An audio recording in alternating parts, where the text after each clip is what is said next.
नमस्कार दोस्तों, स्वागत है आपका हमारे यूट्यूब चैनल पर। और आज हम बात करने वाले हैं राजस्थान लैब टेक्नीशियन वैकेंसी के बारे में। बहुत कुछ जानकारी मैं आपको दूंगा और बहुत कुछ सीखने को मिलेगा, तो वीडियो ज़रूर देखना। केवल और केवल वैकेंसी की बात नहीं है ये। तो जैसा कि थंबनेल में आप लोगों ने देख लिया था, बी अलर्ट, है ना। तो सतर्क हो जाएं सारे लैब टेक्नीशियन हर स्टेट का। तो देखिए, अभी तक तो हमारा सेंट्रल कोई ऐसा कोई काउंसिल बना नहीं है जो पूरा सारे स्टेट को कंट्रोल करे। तो ऐसा कुछ नहीं है। हर स्टेट अपने अपने तरीके से मेडिकल लैब टेक्नोलॉजिस्ट या टेक्नीशियन के लिए अलग अलग तरीके से वैकेंसी निकाल करके भर्ती की प्रक्रिया सबका अलग अलग हो चुका है। चाहे मध्य प्रदेश की बात कर लें, उड़ीसा की बात कर लें। उड़ीसा में पिछले साल से एग्ज़ाम होने स्टार्ट हुए हैं, कंपटीशन एग्ज़ाम। और मध्य प्रदेश में ग्रुप 5 के नाम से वैकेंसी आता है, जो कि हमारे मेडिकल लैब टेक्नीशियन के लिए होता है ना। तो अब राजस्थान में जो वैकेंसी पहले एग्ज़ाम होता था, लेकिन अब यहाँ पर जो वैकेंसी आया हुआ है लैब टेक्नीशियन के लिए, तो यहाँ पर जब आप बात करेंगे, अब जो वैकेंसी यहाँ पर आया हुआ है, तो इसमें 2007 पोस्ट टोटल दिए गए हैं। तो पोस्ट तो बहुत अच्छा है, बहुत बेहतर है। 2007 पोस्ट बोलने से बहुत बेहतर है, अदर स्टेट से तो अच्छा है। मतलब पोस्ट की संख्या बहुत अच्छा है और सरकारी नौकरी है, सरकारी भर्ती है। बहुत बढ़िया बात। 2 साल का प्रोविजनल पीरियड होगा, मतलब परीक्षा अवधि होता है, उसके बाद परमानेंट या रेगुलर कहा जाता है। ठीक है, सैलरी भी बहुत अच्छी होती है। लेकिन यहाँ पर जो बात आता है कि बिना परीक्षा दिए इसमें आपको एग्ज़ाम कोई नहीं होगा, कोई कंपटीशन एग्ज़ाम नहीं होगा, डायरेक्ट आपका एग्ज़ाम होगा। तो सबसे पहले चीज़ तो उस पॉइंट पे हम बात कर लेते हैं। अब देखिए, राजस्थान ने जब ये किया है कि बिना एग्ज़ाम दिए अब सिलेक्शन की प्रक्रिया होगा, तो उसमें क्या है, सबसे इम्पोर्टेंट रोल आपका, जिन्होंने भी डीएमएलटी किया है या बीएमएलटी किया है ना, या कर रहे हैं, अलग अलग स्टेट से अलग अलग वैकेंसी जो कर रहे होंगे। तो अब मायने क्या रखेगा यहाँ पर, या फिर 10th या 12th जो कर रहे हैं, 12th भी आप लोगों ने किया होगा, तो इसके परसेंटेज, है ना। और बीएमएलटी डीएमएलटी में जो आप नंबर लेके आते थे, बहुत सारे कॉलेजेस क्या करते हैं या स्टूडेंट क्या सोच रहा था कि हम कैसे ना कैसे करके बीएमएलटी या डीएमएलटी पास कर जाएं, है ना। परसेंटेज कोई मायने नहीं रखेगा, हम केवल कैसे ना कैसे हमें कॉलेज पास कर दे, कैसे ना कैसे तरीके से, थोड़े बहुत तरीके से हम पास हो जाएं, है ना। तो ये एक सोच रहता है। तो अब इस एग्ज़ाम या इस सिलेक्शन प्रोसीजर के द्वारा अब आपको थोड़ा सा सतर्क होने की ज़रूरत हो जाएगा। क्यों? क्योंकि अब यहाँ पर ये परसेंटेज मायने रखेगा। सबसे पहली चीज़ तो आपके जो आपने डिप्लोमा या डिग्री किया है उसके परसेंटेज बहुत इंपॉर्टेंट रोल इसमें निभाने वाला है। दूसरा चीज़ एक्सपीरियंस, है ना। दूसरा चीज़ आपका एक्सपीरियंस या अनुभव जिसको आप बोलते हैं। जो भी बीएमएलटी डीएमएलटी करने के बाद आप जो प्रैक्टिस करते हैं या एक्सपीरियंस लेते हैं, चाहे आप एनएबीएल लैब में हो या किसी भी हॉस्पिटल में हो, है ना, जा कर के आप एक्सपीरियंस लेते हैं वहाँ पर, तो ये एक्सपीरियंस भी आपके इसमें जुड़ने वाले हैं। तो 70% आपके ये परसेंट हो जाते हैं, 30% आपके एक्सपीरियंस। इस हिसाब से यहाँ पर दिया गया है, जहाँ तक मैंने नोटिफिकेशन को पूरा पढ़ा है, समझा है। आप लोग भी पढ़ सकते हैं नोटिफिकेशन को।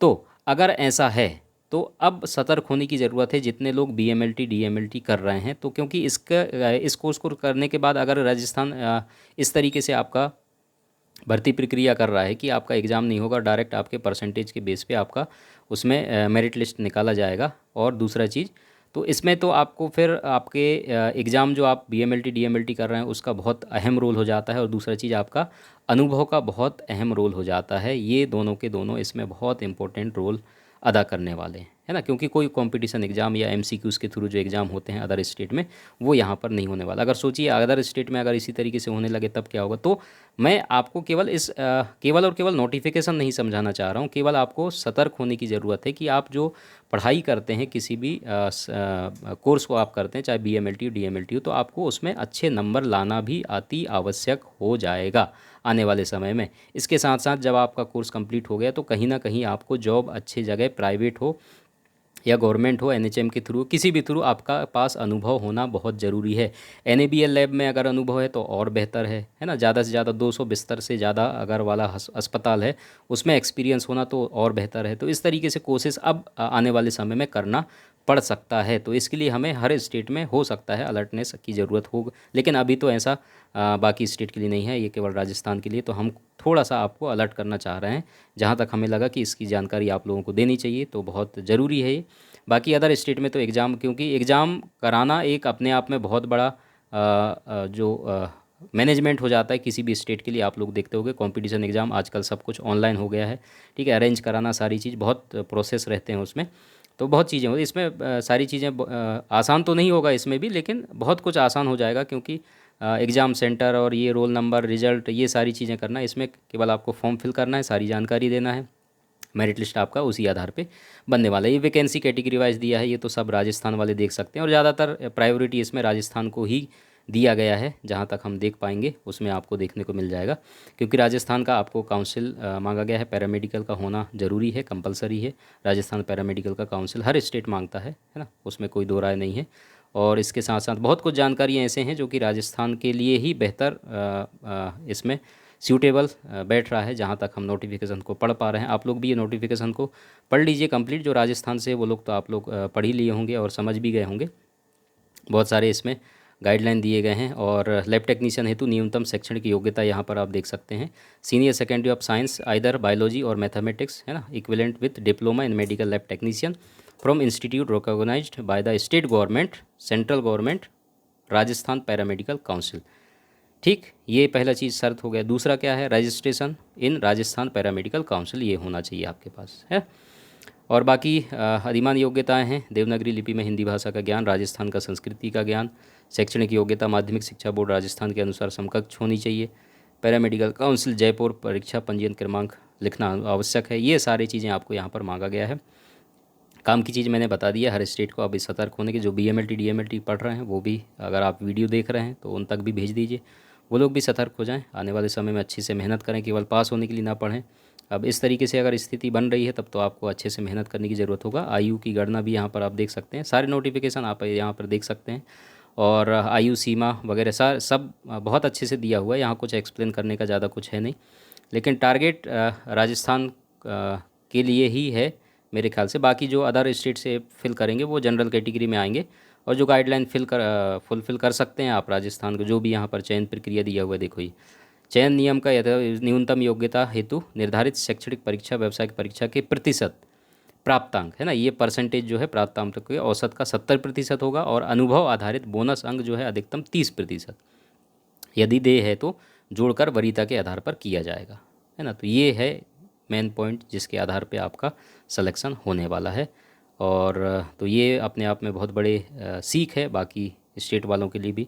अभी तो जहाँ पर एग्ज़ाम हो रहा है, अच्छी चीज़ है। ये वेबसाइट दिया हुआ है, यहाँ से जा कर के आप डाउनलोड कर सकते हैं, ये आप चेक कर सकते हैं। फ़ीस वगैरह की सारी जानकारी आप देख सकते हैं। अगर अदर स्टेट से हैं, अगर आप चाहते हैं, इंटरेस्टेड हैं, तो आप जनरल कैटेगरी में आप फिल कर सकते हैं फॉर्म। अगर यहाँ का रजिस्ट्रेशन आपके पास है तो आप जा सकते हैं, फिल कर सकते हैं फॉर्म, है ना। सारी जानकारी है, डाउनलोड करके आप इसको आराम से देख सकते हैं। इसमें ना तो कोई एग्ज़ाम का सिलेबस है, ना तो कुछ है। एग्ज़ाम फॉर्म भराना स्टार्ट हो गया है ना, तो आप फॉर्म फिल कर सकते हैं। फॉर्म फिल करना स्टार्ट हो गया है। आप ये वेबसाइट पे जाइए, इसको आप डाउनलोड कर सकते हैं और पूरा ज़रूर पढ़ें एक बार। अदर स्टेट से भी हैं तो भी आप पढ़ें, कुछ ना कुछ आपको सीखने को मिलेगा। क्या क्या चीज़ अदर स्टेट में होते हैं उसकी जानकारी भी आप लोगों को होना अति आवश्यक है ना। तो हम तो हर स्टेट में नज़र रखे हुए हैं, बाकी आप सीख ही रहे हैं। बाकी अगर BMLT DMLT आप लोग हैं, कॉम्पिटिशन एग्ज़ाम की तैयारी भी कर रहे हैं, तो हम एप्लीकेशन जीनोम लैब साइंस में सारे सब्जेक्ट की तैयारी करा रहे हैं। तो भाई अब तो BMLT DMLT जो कर रहे हैं उनको भी अच्छे से पढ़ने की ज़रूरत होगा, तो सीखने की ज़रूरत होगा। आप सीख सकते हैं, बेहतर नॉलेज ले सकते हैं। अब तो परसेंटेज अच्छा लाना भी अपने आप में बहुत बड़ा चैलेंज हो जाएगा, अगर परसेंटेज के आधार पे अगर इस तरीके से सिलेक्शन हो रहे हों और कंपटीशन एग्ज़ाम ना हो। ठीक है, तो बाकी हम उम्मीद करते हैं कि कंपटीशन एग्ज़ाम हो, बेहतर होता है हमारे हिसाब से। बाकी सबका अलग अलग नज़रिया है और उससे ये हो जाता है कि आपके कंपटीशन में कौन बेहतर कर पा रहा है उसका आकलन हो जाता है। बाकी ठीक है, परसेंटेज भी अच्छा है। अगर कोई विद्यार्थी पढ़ रहा है BMLT DMLT में, तभी उसके परसेंट अच्छे आ सकते हैं। तो अलग अलग जगह अलग अलग नियम और कानून है, तो देखते हैं क्या होता है। बस यही बताना था मुझे इस नोटिफिकेशन के माध्यम से। चलिए मिलते हैं फिर नेक्स्ट क्लास में, नेक्स्ट कोई वीडियो के साथ, इन्फॉर्मेशन के साथ। Thank you so much. और हमारा टेलीग्राम चैनल है, उस पर आप ज़रूर ज्वाइन करें। उसमें MCQs हम पर डे अपलोड करते हैं। लैब टेक्नोलॉजिस्ट दिनेश के नाम से है टेलीग्राम, आप सर्च कर सकते हैं, वहाँ पर ज्वाइन कर सकते हैं। Thank you so much.